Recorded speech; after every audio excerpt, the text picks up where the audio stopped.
Unacademy. Let's crack it.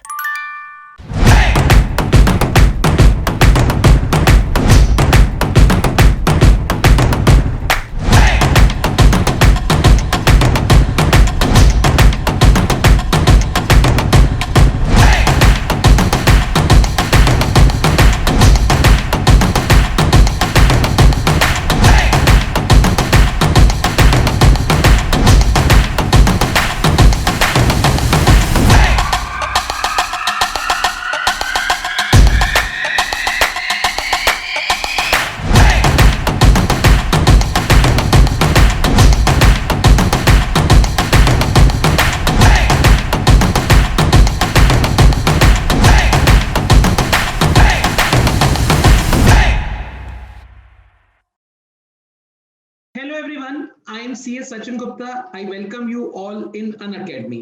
आज मेरे साथ खास मेहमान नवदीप सिंह फ्रॉम लुधियाना। नवदीप सिंह ने जनवरी 21 exam CA final all India rank 19 हासिल करी है। नवदीप, आपका मेरी तरफ से, मेरी पूरी टीम की तरफ से और जो लोग इस वीडियो को देख रहे हैं सबकी तरफ से ढेर सारी शुभकामनाएं। नवदीप, स्वागत है आपका। Thank you, sir.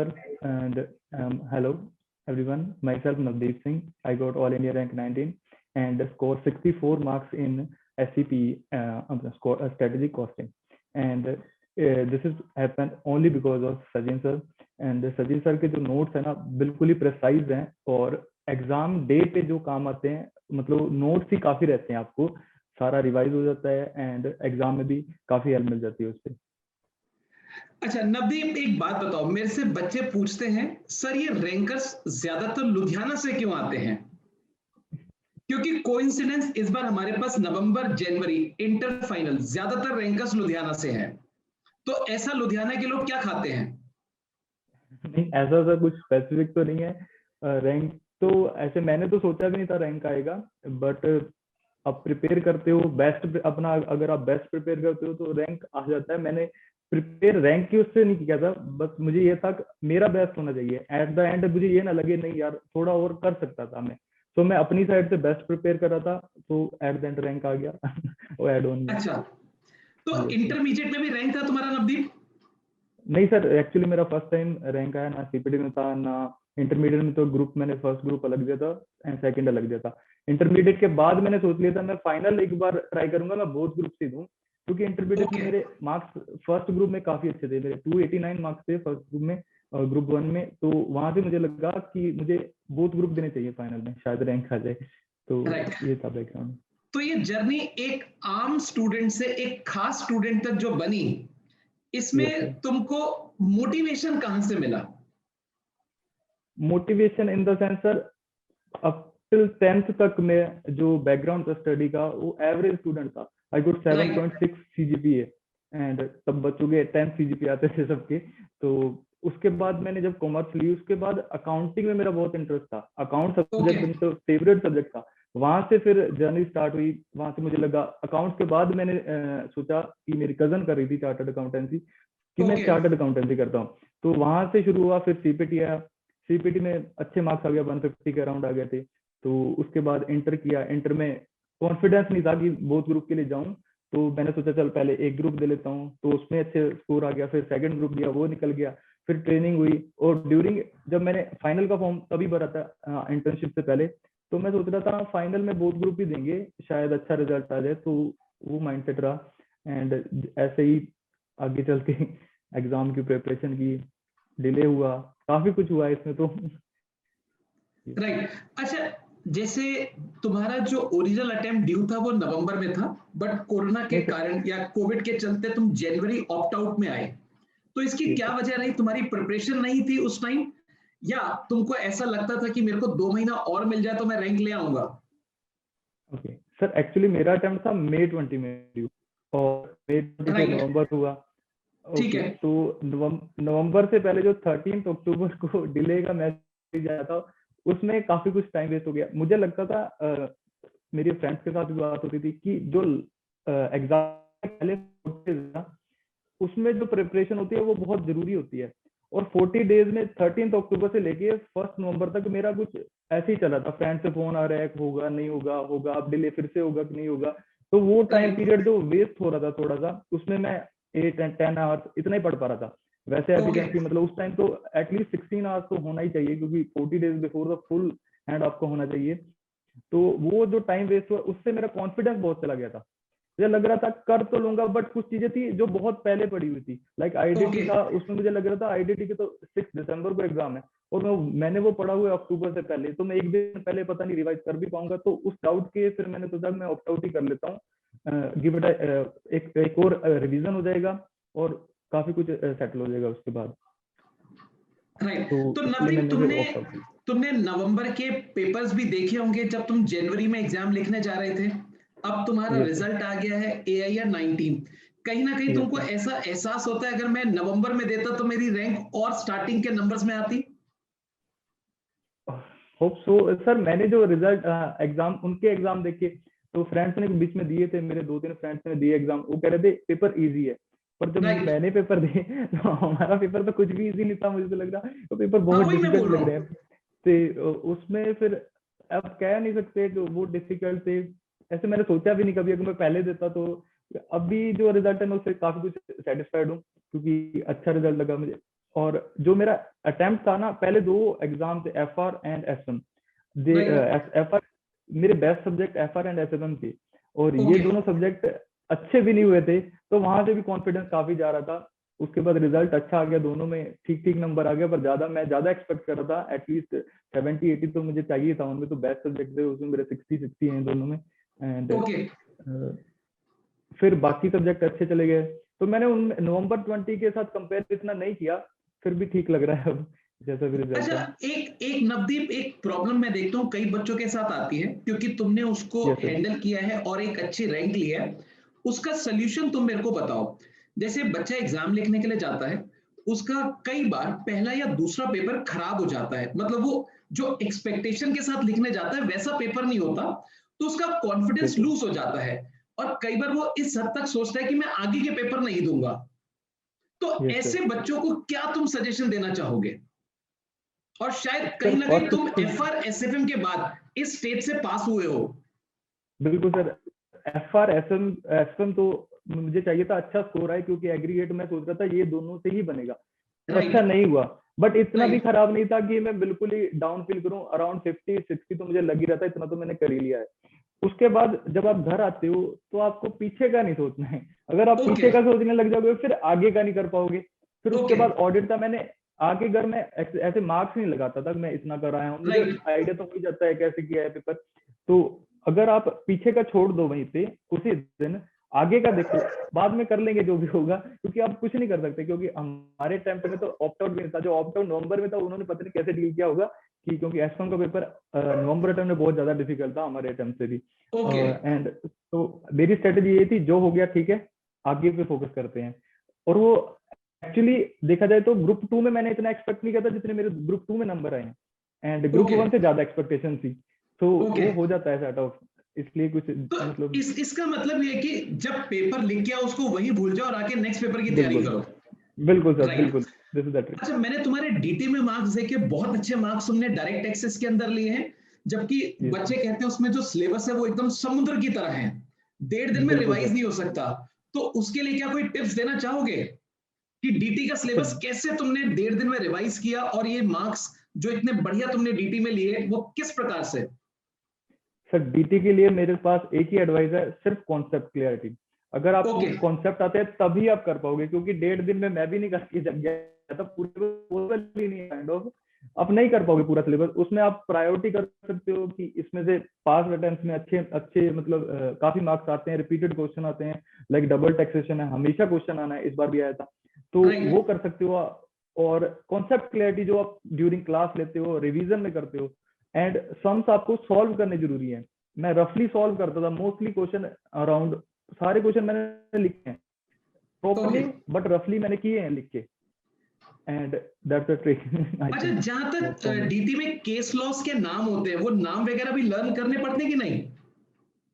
कुछ केस लो सर इम्पोर्टेंट होते हैं, एंड अच्छा, वो करने पड़ते हैं, सारे नहीं हम कर सकते, आई थिंक सारे तो और बहुत जो डिफिकल्ट हो जाता सेक्शंस है। होते हैं, सेक्शंस।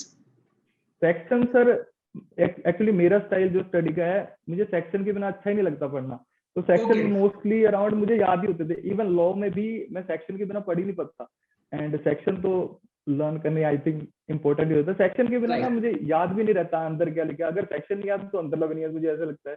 तो सेक्शन में याद ही रखता था मोस्टली सारे इसका सेक्शन। मतलब डीटी में अच्छे मार्क्स लेकर आने हैं तो आपको थॉरोली रिवाइज और सेक्शन बहुत जरूरी बिल्कुल है। Sir, right. सेक्शन और बिल्कुल थोड़ा सर। एससीएमपी में बताओ, एससीएमपी में तुमने किस तरह से डील किया, कैसे कैसे रिवाइज किया? सर कॉस्टिंग को मैंने दो पार्ट्स में डिवाइड कर लिया था पहले ही। ओके, कॉस्टिंग को मैंने एक तो थ्योरी जो है वो, एंड प्रैक्टिकल पोर्शन वो अलग कर लिया। ठीक है। एंड शुरू से मैं प्रैक्टिकल में काफी होल्ड है, इवन आईपीसीसी में मेरे 87 मार्क्स थे कॉस्ट में, एंड क्योंकि ओके, तब प्रैक्टिकल ही था, मोस्टली 15 मार्क्स की थ्योरी आती थी, एंड वो मैंने ठीक है। थ्योरी अटेम्प्ट भी नहीं की क्योंकि एक ही क्वेश्चन होता था। मैं शुरू से राइट, प्रैक्टिकल पे फोकस है अपना। तो मुझे था प्रैक्टिकल 50-50 मार्क्स तो आता ही है एग्जाम में, 50 मार्क्स हम एक साइड कर लेते हैं, 50 में से अराउंड 40 भी एक साइड तो हो ही जाएंगे जैसा भी ओके, करके। तो प्रैक्टिकल तो प्राइम मोस्ट मेरा टारगेट था, ये तो करना ही करना है बिल्कुल। थ्योरी में फिर उसके बाद थ्योरी आएगी, उसको हम देख लेंगे कैसे करना है, करके तो वो भी जानी है, छोड़ के तो कुछ नहीं जाना। राइट। एंड सो ऐसे मैंने स्टार्ट किया था।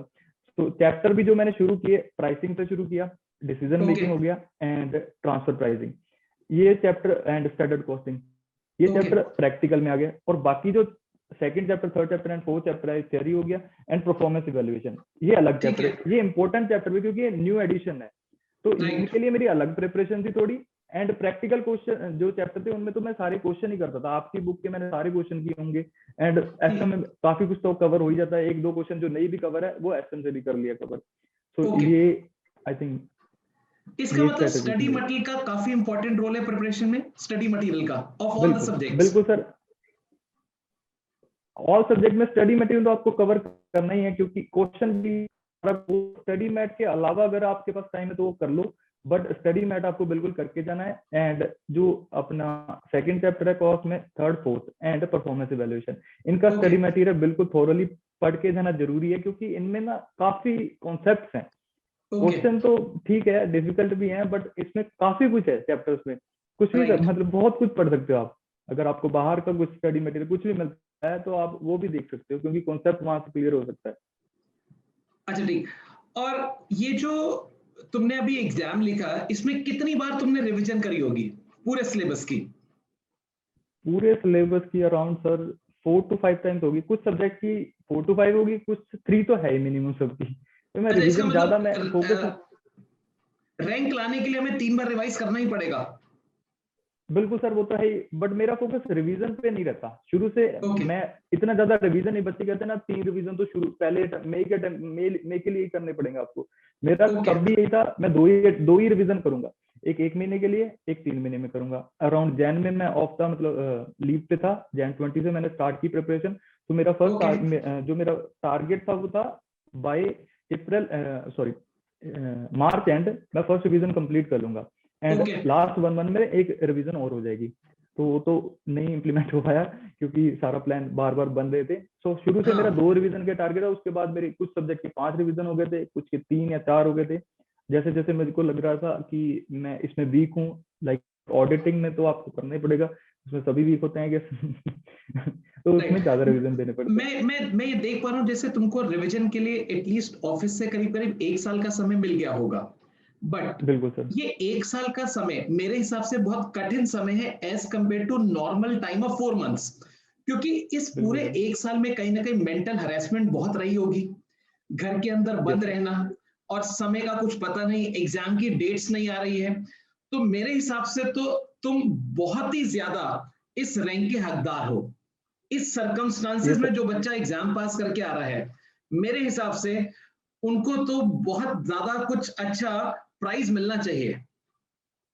सर एक्चुअली ये प्रेशर भी ऐड ऑन करता है हमारे ऊपर, जब किसी को बताओ कि आपके एग्जाम रेफर हो गए, चलो आपको ओवर हाँ, चांस मिल गया, राइट, वही मैं नवंबर कह में रहा हूँ, हमारा दिस इज नहीं। मेंटल हरेसमेंट बहुत ज्यादा। बिल्कुल सर। एंड एक्चुअली में होता क्या था कि एग्जाम 40 डेज, 48 डेज, 50 डेज, उसमें से पहले 4-5 दिन तो चिल आउट में निकल जाते हैं, हाँ चलो अब नहीं पढ़ना है, तो उसके बाद फिर मोमेंटम रीगेन करने में 4-5 दिन चले जाते थे, इतने में Right. नोटिफिकेशन आ जाती थी, यही कुछ चलता रहा। वही एक ही टॉपिक हमको बार बार रिवाइज करना पड़ रहा था, मतलब उतना ही करते थे, फिर भूल जाते थे, फिर दोबारा करो, कुछ ऐड ऑन नहीं कर रहे थे हम उसमें उस पीरियड में, समझ गया, उसी मतलब को एग्जाम्स रिवाइज कर रहे थे। प्रिपरेशन कर रहे हैं, एग्जाम तो हो ही नहीं रहा, फिर दोबारा पढ़ो उसी चीज को। बिल्कुल सर बिल्कुल सर, ये काफी कुछ चलता रहा पूरे मतलब साइकिल में, मार्च से लेके नवंबर तक यही। एंड चलिए, तो उसके अब बाद आगे का क्या प्लान है? आगे अब तुमको और कोई पढ़ाई करनी है, जॉब या प्रैक्टिस, क्या सोचा है, future plan? Sir currently I am doing CFA, and CFA level 2 का मेरा एग्जाम है मई 25 तक, पता नहीं 28 है। राइट। एंड उसके बाद अभी मैं उस पर भी फोकस करूंगा, अभी तक मैंने स्टार्ट नहीं किया है वो। एंड अभी मैं जॉब के लिए भी देखता हूँ अपॉर्चुनिटीज कैसी आती हैं, तो वैसे ही देखते हैं आगे। बट मेरे को लगता है जॉब के लिए तुमको लुधियाना से बाहर निकलना पड़ेगा। बिल्कुल sir, I am willing to take any opportunity, अगर कुछ भी बाहर जाने के लिए भी आएगा तो आई एम विलिंग। राइट, तो अभी तुमने कोई इंटरव्यू वगैरह दिए है फॉर द टाइमिंग अभी तक? नहीं सर, अभी तक तो बिल्कुल टाइम ही नहीं, पिछला वीक तो काफी अच्छा भी था ऐसे निकल गया, सेलिब्रेशन में पता भी निकल नहीं चला बिल्कुल सर, अभी आगे देखते हैं नेक्स्ट अच्छा, वीक में। अब मैं एक लाइटर नोट पे तुमसे एक सवाल पूछूंगा। Yes sir. अब तुम चार्टर्ड अकाउंटेंट बन गए हो, तो अपना हेयर स्टाइल ये रखोगे, बदलोगे? आई थिंक चेंज करना पड़ेगा पंजाब में जहाँ पे मैं रहता हूँ यही चलता है यहाँ पे, बट अभी प्रोफेशनली आई थिंक मुझे चेंज करना पड़ेगा। Because now you are a professional, but मैं एडवाइस करूंगा चेंज मत करना, ऐसे ही रखना, क्योंकि आजकल हमें इसी तरह की ट्रेंडी चार्टर्ड अकाउंटेंट्स की रिक्वायरमेंट है। Thank you sir, thank you. Right, और दिल्ली कभी आना होता है तुमको? बिल्कुल सर, दिल्ली आ जाते हैं कभी, कुछ काम वगैरह होता है तो राइट, अभी तो एग्जाम ये के लिए बात तो मैं पक्की रही, दिल्ली इस बार आओगे तो तुम मेरे से मिलके जाओगे, मेरा नंबर तुम्हारे पास है, और कभी भी फ्यूचर में तुमको जरूरत पड़े, कभी भी किसी भी तरह की मेरे से, तो मेरे को बेझिझक कॉल कर सकते हो। ठीक है सर, थैंक यू। एग्जाम के लिए मैं आऊंगा CFA के, तब मैं मिलके जाऊंगा सर आपसे। राइट। सो फ्रेंड्स, आज हमारे साथ नवदीप सिंह थे। इनकी अगर सारी कन्वर्सेशन का क्रक्स निकाले तो क्रक्स ये बनता है, एक साधारण बच्चा भी रैंक ले सकता है और बेहतर रैंक ले सकता है, बस इसके लिए डेडिकेशन, कंटिन्यूटी की जरूरत है, और एटलीस्ट 3 बार आपको कोर्स को रिवाइज करना पड़ेगा, और साथ में जो आपके थ्योरेटिकल पेपर्स हैं, जिसमें जहां सेक्शंस की रिक्वायरमेंट होती है, सेक्शंस भी आपको लर्न करने पड़ेंगे, और कहीं ना कहीं मेंटल बैलेंस बना के रखना है। अगर कोई एक पेपर बिगड़ भी जाता है तो उसके बारे में नहीं सोचना है, आपने आगे बढ़ते चले जाना है। नवदीप, क्या मैंने ठीक बोला है? बिल्कुल सर, बिल्कुल आपने सही बोला है। एंड ये जो लॉ का एग्जाम था हमारा, उसमें ये प्रूव भी हो गया था, क्योंकि काफी कुछ सेक्शन ओरिएंटेड क्वेश्चन थे सारे। अगर आपको वो मेरा एग्जाम बहुत अच्छा हुआ था, क्योंकि मुझे सेक्शन सारे याद थे।